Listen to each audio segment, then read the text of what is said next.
اس دوران colonel Gaddafi نے اپنے ایک اور آڈیو پیام میں اپنے حامیوں پر زور دیا ہے کہ وہ آگے بڑھیں اور دارالحکومت تریپولی کو باغیوں سے پاک کر دیں۔ ادھر اقوام متحدہ نے لیبیا میں تمام فریقوں سے اپیل کی ہے کہ وہ برداشت کا مظاہرہ کریں اور اس بات کو یقینی بنائیں کہ وہاں پر تشدد اور انتقامی کارروائیاں نہ ہونے پائیں۔ واضح ہے کہ جمعرات کو ایسے شواہد ملے تھے جس سے پتہ چلتا ہے کہ کرنل قذافی کی فوجوں نے ایک عارضی جیل میں زیر حراست قیدیوں پر تشدد کا سہارا لیتے ہوئے انہیں اذیت دی اور پھر انہیں گولیاں مار دیں۔ امریکی وزیر خارجہ ہلاری کلنٹن نے کرنل قذافی کے مخالفین پر زور دیا ہے کہ وہ کرنل قذافی کا صفحہ پلٹ دیں اور نئے و پرامن جمہوری لیبیا کی تعمیر میں اپنا رول ادا کریں۔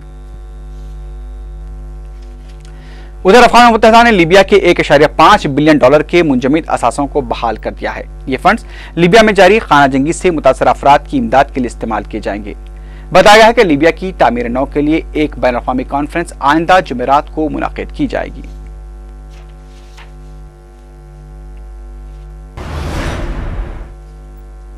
پاکستانی صوبہ پنجاب کے مقتول گورنر سلمان تاثیر کے بیٹے شہباز تاثیر کا اغوا کر لیا گیا ہے۔ پولیس اور شہباز کے افراد خاندان کا کہنا ہے کہ موٹر سائیکل پر سوار 4 افراد شہباز کی کار کو روک کر ایک گلی میں لے گئے اور وہاں سے شہباز لاپتہ ہو گیا۔ شہباز کے افراد خاندان نے اس اغوے کے پیچھے طالبان اور دیگر عسکر پسند تنظیموں کو ذمہ دار قرار دیا ہے۔ تاہم ابھی تک کسی نے بھی شہباز تاثیر کے اغوے کی ذمہ داری قبول نہیں کی ہے۔ واضح ہے کہ پاکستانی صوبہ پنجاب کے گورنر سلمان تاثیر کو ناموس رسالت قانون کی مخالفت کرنے پر ان کے باڈی گارڈ نے گولی مار دی تھی۔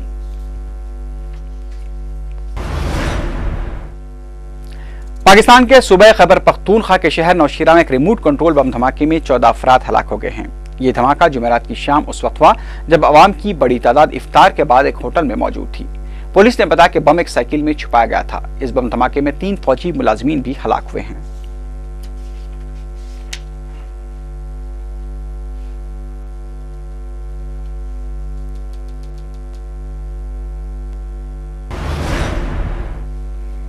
میکسیکو میں کلب پر 4 ٹرکوں میں سوار مسلح ملزمین نے حملہ کر دیا اور عمارت کو آگ لگا دی، جس میں 53 افراد ہلاک اور متعدد زخمی ہو گئے ہیں۔ میکسیکو کے شہر مونٹیری میں ان حملہ آوروں کی جانب سے کیسینو کو نشانہ بنایا گیا۔ حملہ آوروں نے کیسینو میں داخل ہو کر اندھا دھند فائرنگ شروع کر دی۔ فوج نے علاقے کو اپنے گھیرے میں لے لیا ہے۔ کلب سے آگ کے شعلے ابھی تک دکھائی دے رہے ہیں۔ مقامی پولیس نے بتایا کہ حملہ آوروں نے پیٹرول ڈال کر کلب کو آگ لگائی ہے۔ یہ علاقہ امریکی شہر ٹیکساس سے 140 کلومیٹر کے فاصلے پر بتایا گیا ہے۔ گزشتہ چند عرصے سے اس علاقے میں منشیات کے اسمگلرز اور پولیس کے درمیان کشیدگی دیکھی جا رہی تھی۔ اسی کے ساتھ ہی خبرنامہ اختتام کو پہنچا۔ اللہ حافظ۔